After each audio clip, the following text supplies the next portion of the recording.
एमेजना road पर वाक़या रंपा plaza में खतरनाक आग भड़क उठी, जिस पर काबू पाने की कोशिशें जारी हैं। ताहम आतिशज़दगी के बायस एमेजना रोड पर ट्रैफिक का निज़ाम दरहम बरहम हो गया। तफसीलात के मुताबिक कराची में एमेजना रोड पर वाक़या रंपा प्लाजा में आग लग गई। आग पर काबू पाने के लिए फायर ब्रिगेड की 9 गाड़ियां और एक असनारकल मसरूफ़ अमल है। रेस्क्यू हुकाम का कहना है कि चौथी मंजिल पर लगने वाली आग ने दीगर मंजिलों को भी लपेट में ले लिया है और इमारत में लगी आग के शोले इमारत से बाहर नजर आने लगे, जिसके बाद फायर ब्रिगेड की मजीद गाड़ियां तलब कर ली गई हैं। रेस्क्यू हुकाम ने बताया कि इमारत में गाड़ियों के पार्ट्स और टायरों की दुकानें और गोदाम है। तमाम अशिया आग पकड़ने वाली है, जिससे शिद्दत में इजाफा हो रहा है। आग लगने से किसी जानी नुकसान की इत्तला नहीं मिली और इमारत में किसी के फंसने होने की इत्तला भी नहीं मिली है।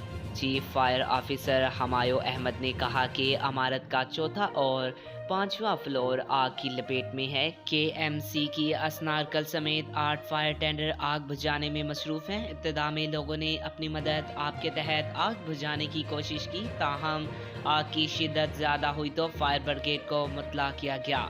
हमायो अहमद का कहना था कि आग पर काबू पाने में कितना वक्त लगेगा ये कहना कबल अज़ वक्त है। आग की शिद्दत में कुछ कमी वाक़या हुई है।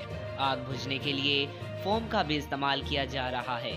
CEO वाटर टैंकर कारपोरेशन ने नेपा हाइड्रेंट पर इमरजेंसी नाफिज कर दी है और आग बुझाने के लिए पानी से भरे टैंकर रवाना कर दिए गए हैं। फायर ब्रिगेड और रेस्क्यू 1112 हुकाम से राब्ते में है और फोकल पर्सन CEO ब्राय हाइड्रेंट सील खुद निगरानी कर रहे हैं। आग पर मुकम्मल काबू पाने के लिए पानी के टैंकर्स फराहम किए जाएंगे।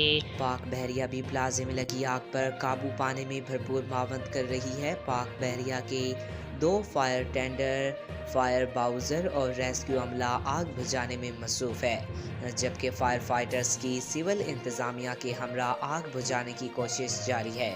वज़ीर आला सिंध मुराद अली शाह ने रंपा प्लाजा में आग लगने का नोटिस लेते हुए हदायत की कि आग पर काबू पाने के लिए फौरी इक़दाम किए जाएं और इमारत में आग लगने की रिपोर्ट पेश की जाए।